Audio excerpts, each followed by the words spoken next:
Welcome back to Be Rich. After Namakkal, my team decided to do an event in Vellore.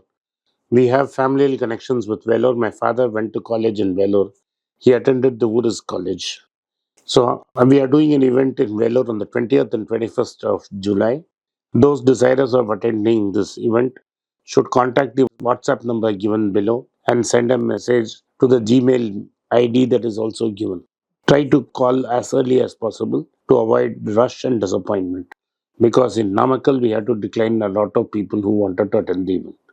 Once again, I thank you for supporting BRIDGE. Hey guys, welcome back to Be Rich. Before we get into the video, I wanted to bring to your notice that my uncles Vinod Srinivasan, Anand Srinivasan and I have rolled out our Substack, which is basically a blog/newsletter where we're going to post our original research onto it. And we've analyzed macroeconomic trends. And a lot of you know my uncle Anand Srinivasan and I regularly write for The Hindu. And these articles are also going to be made available for you in the Substack. The link is moatinvesting.substack.com. You'll find it in the description and in the video right now.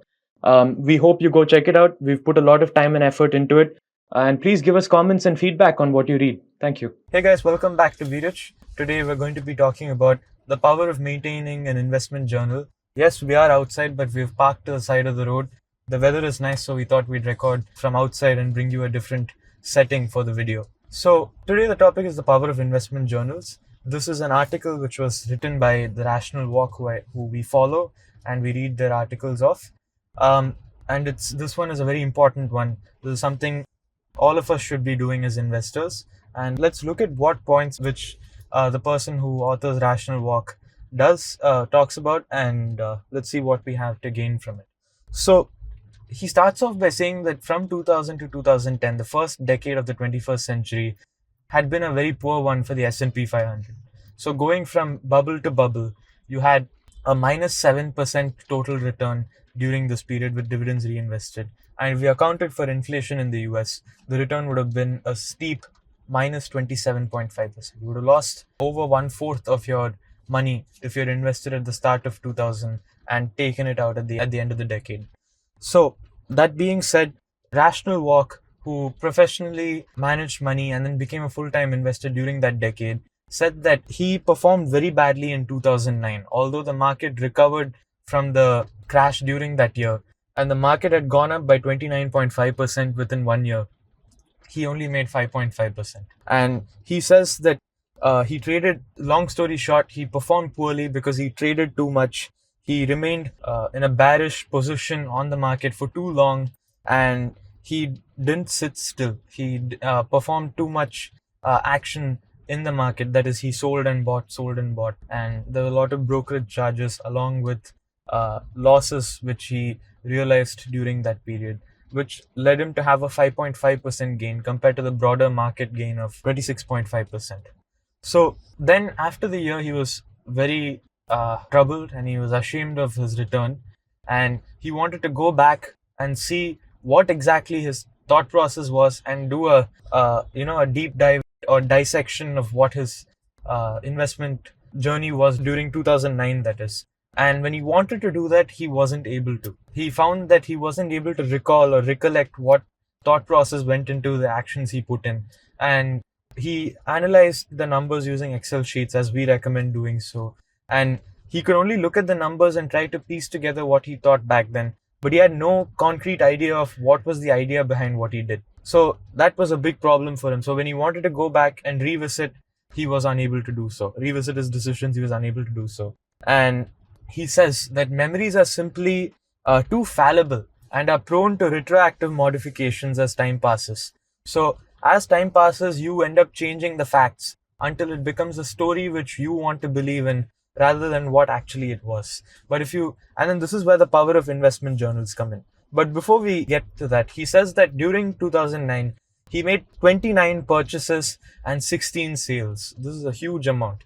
He's saying that 29 different shares he bought and 16 different shares he sold. Although this is lesser than what a crazy trader might be doing of 1,000 buys, 1,000 sales, this is still a huge amount. And he says that that's almost like buying something and selling something every week. And that's too much action to be taking in the market. And that's closer to trading than it is to investing, is what he said. And he said that he used spreadsheets for the math, and therefore he decided to maintain a journal along with it to keep track of his actions. And he started implementing this in 2010. And he would write his investment rationale. He'd write a one-page document saying why he thinks this is the right time to buy a certain stock. Or he would write, this is the right time to sell a certain stock. And he would write a one-page report. And after 2010, when he performed pretty well, he went back to read what he wrote and see whether it made sense and where he messed up and where he didn't. And one place where he did mess up was that he still made bad decisions. In 2012, he sold Microsoft for $32. People who are keeping track of Microsoft as a stock now will cringe at that, because today Microsoft is trading at 10 times that amount after going through many bonuses and whatnot. Today, the stock price still stands at $330 or something to that effect. It's a lot of money. And this is something which he regrets. And he said that he made a mistake. But he wrote down why he did what he did, and he was able to revisit it. So he didn't expect Microsoft's dividends to be paid in cloud. He thought that, cloud is something which is up and coming. It's not something which is, a big market segment as of yet. He focused more on, at that period, the iPad was the rage, and Microsoft had tried coming out with its own tablet version to get in on that market. And what he noticed was that Microsoft was still manufacturing a Microsoft tablet at $500, whereas Apple was doing it for $239, $300. So he said that compared to the quality of those two, it made more sense to buy Apple than to buy Microsoft, given Apple's valuation and Microsoft's valuation then.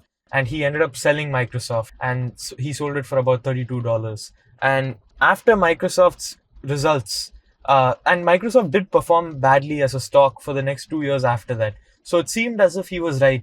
And then their cloud department took off, and we see Microsoft where it is today under Satya Nadella. And he says that blind luck can generate great results, and blind bad luck can generate terrible results. So you need to have a record of what you have done to go back and see what exactly was your process of thinking, whether you had a strong rationale, whether you had a weak one, so you can go back in hindsight and correct the way you go about doing things. So before I continue, I want to take your opinion on what we have so far. What you say is true, and I would agree to this, that regardless of investing or not, keeping a journal is very useful, for the simple reason it helps you look back and get a kind of a guide on what has been happening in your life.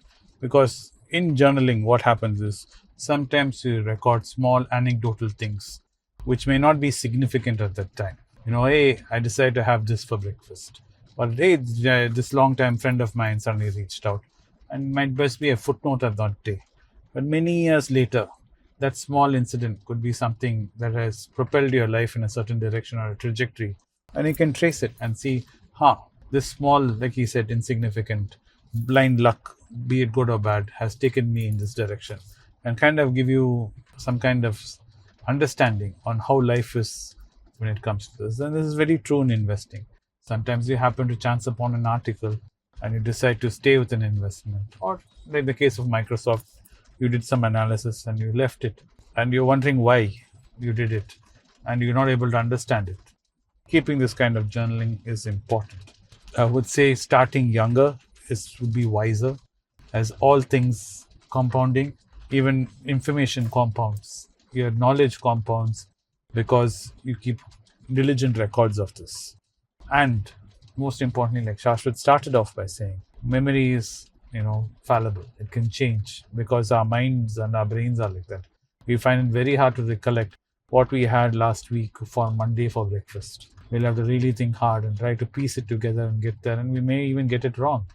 So this way, when you have recorded down whatever you deem as important or not important, it's there for you to go back to. The more detail you add, the more granular information you put into this, more benefits you'll get in the long term. I know it sounds crazy. I'm not asking you to record every single second of your life or record every single moment, but the moments you do decide to record, whatever you deem as important, be specific in your detailing and not blasé about it, because the person who loses that information is you when you want to pull it back. Right.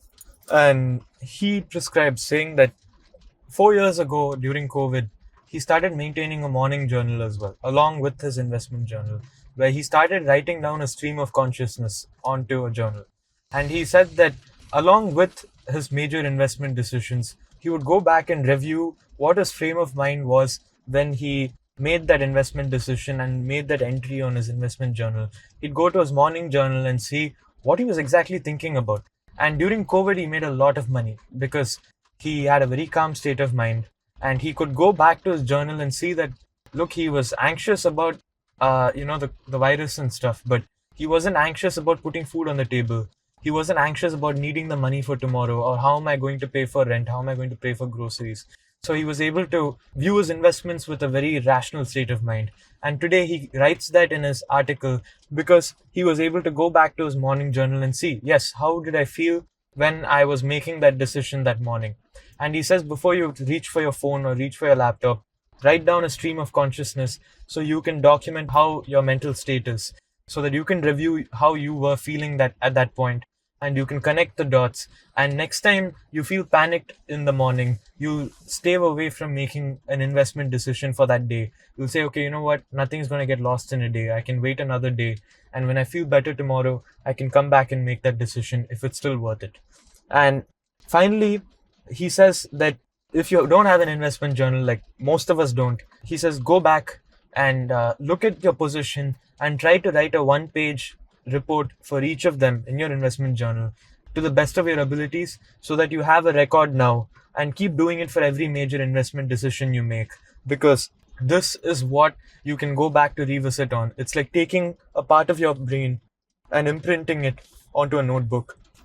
And I use this notebook, which my sister had gifted me for the very purpose. And my uncle has his own notebook. So we can't recommend enough that you go home and use a notebook. It doesn't matter if it's a classmate notebook or if it's a Word document, but you should definitely consider getting an investment Don't journal. do it on pieces of paper. Yes. Get an investment journal and keep it for this very purpose. And if you can, do some morning journaling as well. And remember, one of the greatest books ever written was just a journal. Right. Was just his meditations. Marcus Aurelius, yeah. So if that's what the part of journaling does. If anything, it gives you clarity of thought and helps you to slow down your mind. All of us can do a lot better in this world if we just slow down our decision making and not react right away as soon as some information comes to us. To take a moment, to take a beat, as they say, and to ponder on it will serve you very well in the long run. So that's it for today. We hope you liked the change in atmosphere. Please let us know what you think down in the comments below. If you have any other suggestions, please do let us know. Thank you for watching, Be Rich. Thank you for watching this video. Please like and subscribe. Please share it with your friends and family members if you think they can get some value out of this. And we hope to see your investment journals later down the line if you want to share it with us. And thank you for watching again. Thank you. It's a great privilege and honor that so many of you in thousands have subscribed to my channel and have supported me.